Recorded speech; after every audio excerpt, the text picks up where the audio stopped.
اللہ کی تقسیم ہے، جس کو چاہے جب چاہے جتنا چاہے عطا کرے۔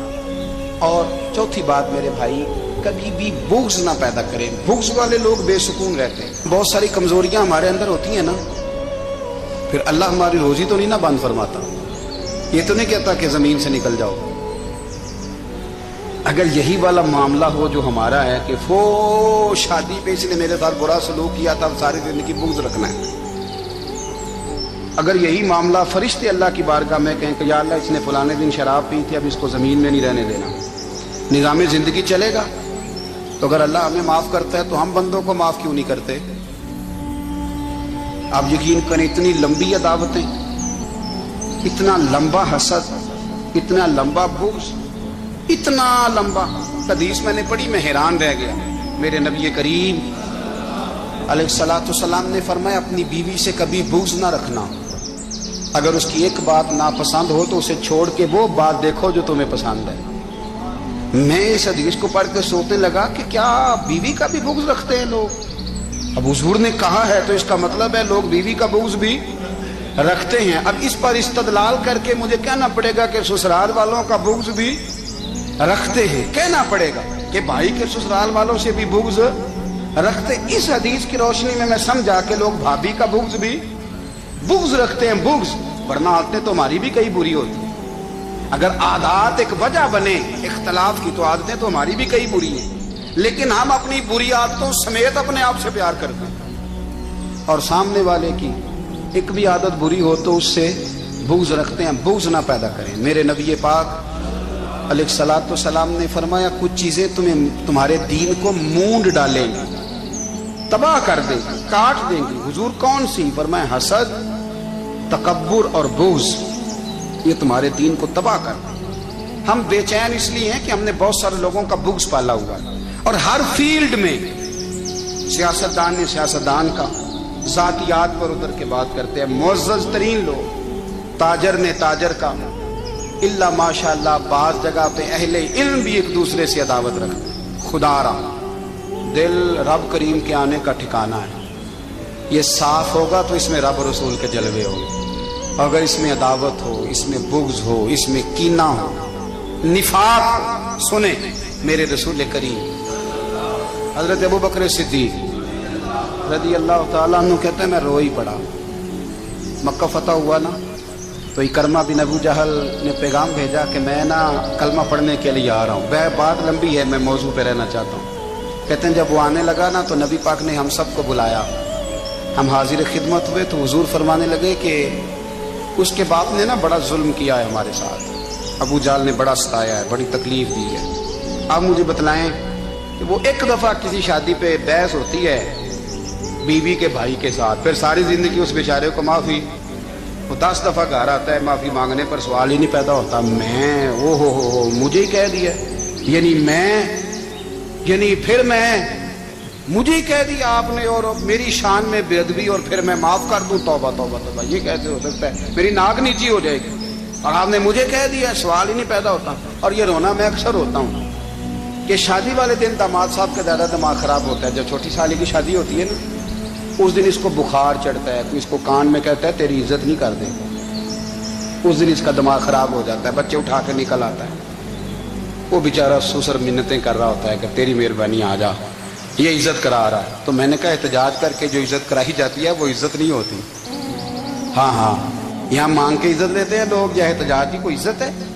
آپ کے اندر کمالات اتنے ہوں کہ آپ کی عزت کرنے کو دل چاہے، یعنی مزہ آئے، یعنی لطف آئے، یعنی آپ دور بیٹھے ہوں تو کسی کا دل کرے آپ کو اسٹیج پہ بلانے کے لیے۔ یہ کیا بات ہوئی کہ چھائے جانا اور بھاگ کے آگے جانا؟ ان سے نکلیں۔ اکرمہ بن ابو جہل کلمہ پڑھنے کے ارادے سے آ رہے ہیں، حضور علیہ السلام نے صحابہ کو بلایا، کتنی زیادہ عداوت رکھی جا سکتی تھی معاذ اللہ؟ کب سے وہ چلا تھا ظلم کرنے، اور اس کے بعد اس کا بیٹا شروع ہو گیا۔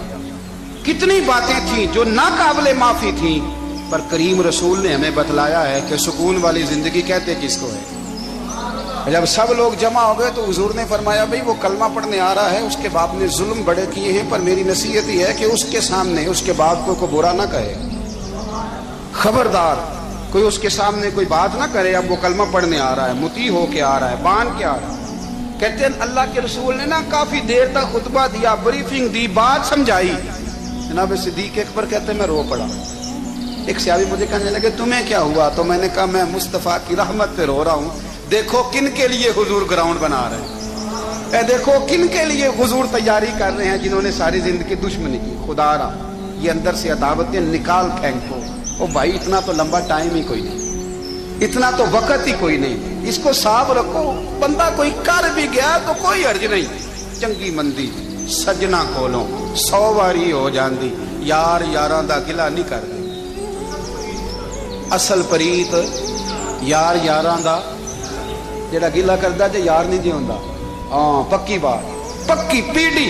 میرا ایک سنگی مجھے آ کے آنے لگا فلانی جگہ بندہ یہ بات کر رہا تھا، میں کہ تو ہوتے ہی سے سوندا سے تم ہی نال ہی سے، میرا تو سجن باس ہو ہی نہیں سکتا۔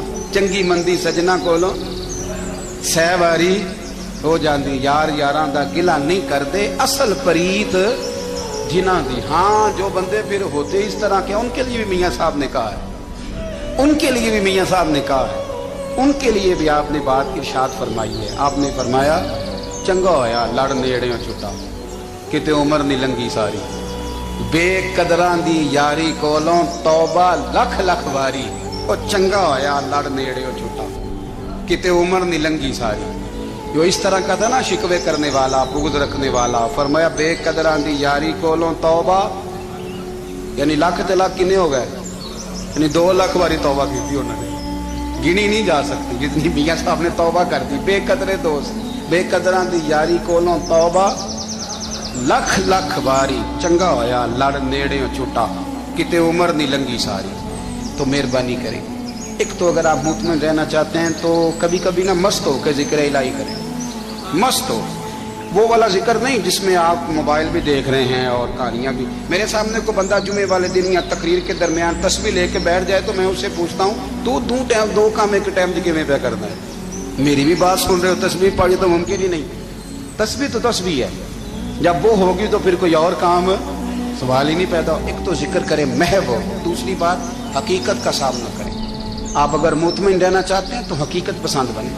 تیسری بات حسد چھوڑ دیں، دوسروں کو ڈسکس کرنا چھوڑ دیں، آپ یہ دیکھیں کہ اللہ نے مجھے کیا کچھ دیا، اس پہ راضی رہیں۔